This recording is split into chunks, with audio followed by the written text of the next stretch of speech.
We are sitting down with Congressman Dana Rohrbacher, a U.S. representative from California's 46th district, also a former official with President Reagan's administration. Congressman, thank you so much for sitting down with us. I want to focus today on some foreign policy issues, so let's start right away with China. I know you've been a staunch critic of the way the U.S. relationship with China has evolved. How would you rate that relationship today? Well, we're getting our just rewards for having a stupid policy. We have built China into a major economic power without demanding any type of political reforms. We've been given them most favored nation status, one-way free trade. We permitted them to steal our technology.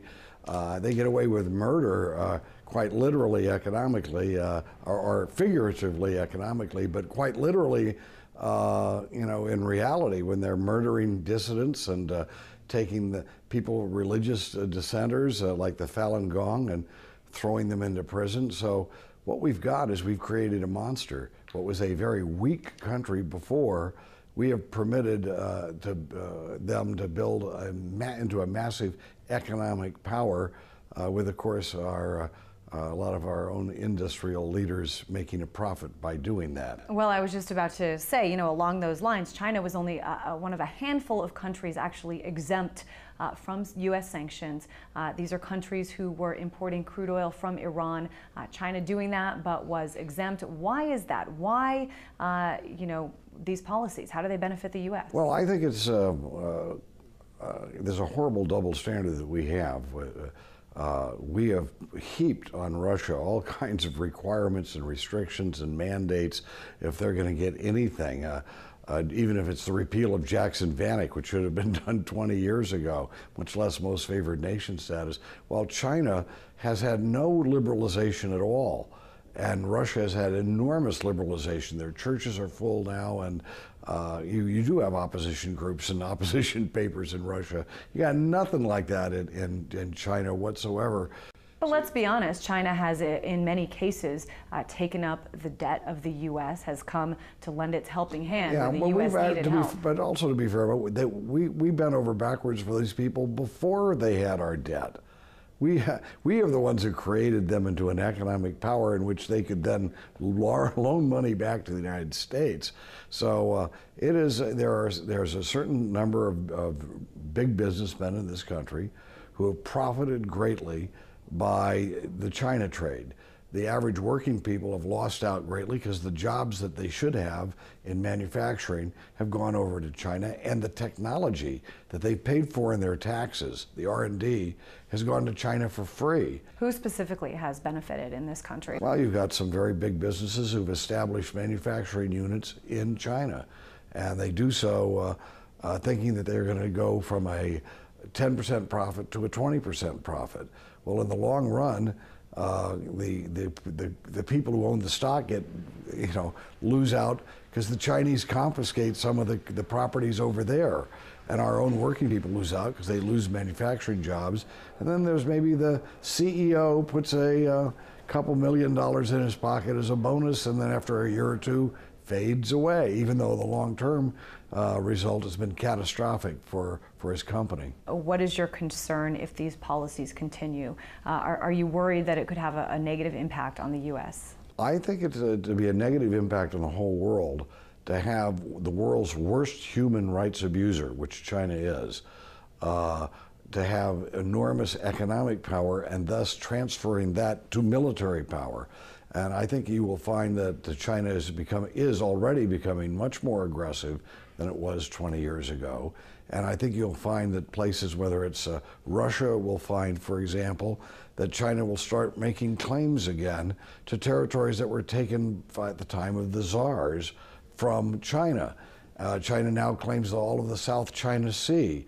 They claim huge areas in India that's the size of Texas. This is a regime that's made arrogant land claims and I might say frightening land claims, because if they try to move forward based on those claims, we'll come close to a war. And I think Russia and all the other countries surrounding China had better start thinking about the future and realizing as it gets more powerful, China's going to become a much greater threat to them. Let's switch over to Afghanistan. I know you recently had a trip planned there. President Karzai said, Congressman Rohrbacher is not welcome here. What had you planned to do when you went, and why do you think President Karzai didn't want to see you?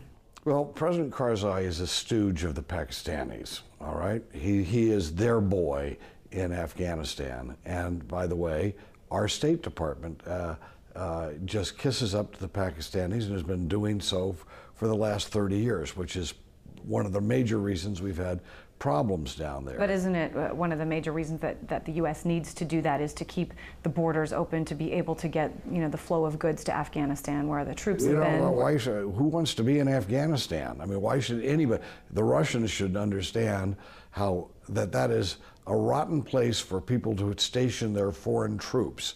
And they're not going to make any friends. And Afghans traditionally, when they open their eyes and they see foreign troops around them, they say, I don't like them, and I don't want them here in my country. And what we've got is Afghanistan has been manipulated, policy has been manipulated by Pakistan, and I think that my recognition that the government that was established after 9/11 in Afghanistan does not reflect the values of the Afghan people themselves. It's a totally different structure. It's a centralized system where Afghans demand more centralized authority in their village and tribal leaders. And Karzai, of course, has no base of support. So as I'm pointing those things out, and the fact that he's so tied into the Pakistanis, that Karzai didn't want me around, so he exercised his prerogative. So just to be clear, you think that the U.S. should not be in Afghanistan at all? I think that right now we should get our butts out of Afghanistan as quickly as we can so that as few Americans lose their lives in Afghanistan as possible. You have some perspective on this. I know that when you worked with Reagan back in the late 80s. I fought in Afghanistan against who's ever watching from Russian TV. I mean, I think that I was there with the Mujahideen. And well, you also said the Taliban wanted to establish a disciplined, moral society. What happened? It's bullshit. That quote. What happened was I was opposing the Taliban every step of the way, and the Taliban were not the Mujahideen who defeated the Soviet Union. The Taliban were a creation of Pakistan's military intelligence. So you do not support the Taliban?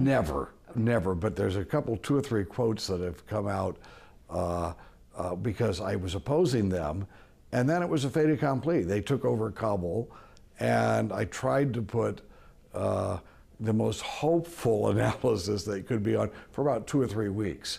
And then the Taliban started acting the way I always knew they would. I'd opposed them every step of the way. They got power.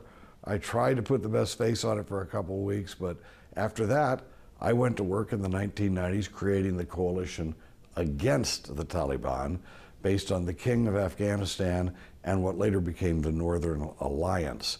So all of this nonsense about quoting 2 interviews I did and was trying to be optimistic, but didn't turn out well, that things way. change, certainly. As far as Afghanistan goes, I mean, you said that we should get our butts out as fast as possible. Right. A lot of people are starting to be concerned that if and when that happens, there's just going to be a crazy, ridiculous civil war, that all the factions are already preparing. There's been some reporting on this, are already preparing their training, they're boosting up weapons, and that it's going to be back to, the Soviet days. Well, let me tell you something. Afghanistan has a very decentralized culture and decentralized system of power.